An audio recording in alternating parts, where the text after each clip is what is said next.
Звездата на бързи и яростни Пол Уокър е починал от изгаряне и травми след катастрофа. Това показват заключенията на съдебния лекар в Лос-Анджелис. 4 дни след катастрофата, която уби Уокър и неговият приятел и финансов мениджър Роджер Родас, големите въпроси остават без отговор.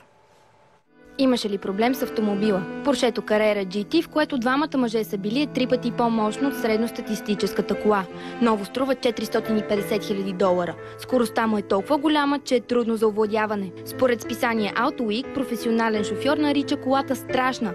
Според резултатите от аутопсията, зад волана е бил именно Роджер Родас. Властите потвърждават, че скоростта е фактор в катастрофата. Въпреки това и Уокър и Родас са опитни шофьори, факт, който поставя въпроса дали нещо не се е объркало с самото превозно средство. Колко бързо са карали. Катастрофата се случи на път в бизнес парк в Калифорния.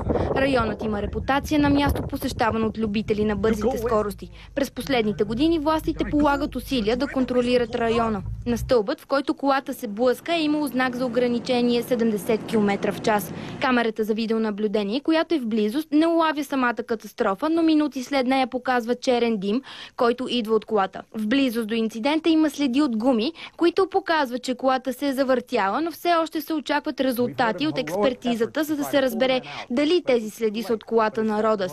Някой друг бил ли е застрашен? Инцидентът се е случил в събота, 1 декември, към 15:30 часа.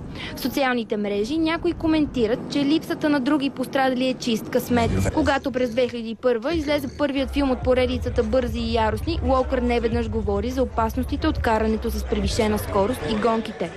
Пол казва: няма нищо по-лошо от това някой да шофира с 190 км в час, когато наоколо се разхождат пешеходци. Проява на здрав разум е да знаеш, че това просто не си струва рискът. Властите категорично изключват гонка да е причината за този инцидент, а хора, които добре познават Уокър и Родас, споделят, че не са типът хора, които биха рискували своя живот и живота на другите в състезание. В памет на Пол Уокър тази неделя Нова ще излъчи филма с негово участие "8 герои".